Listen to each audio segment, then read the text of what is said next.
नमस्कार प्रेक्षकांनो, स्वागत आहे आपल्या मराठी यूट्यूब चॅनलवर। आज आपण पाहणार आहोत स्वामींच्या जवळ जाण्याचा सर्वात सोपा मार्ग, नामस्मरण। पहिला, आपलं मी पण विसरणं।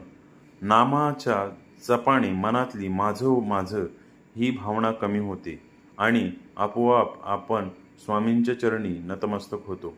दुसरा, थेट काळजाचं नातं।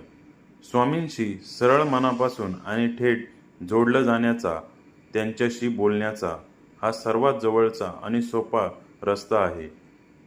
तिसरं, मनाला मिळणारी सुखशांती। दिवसभराच्या गडबडीत मन खूप थकतं आणि अस्वस्थ होतं।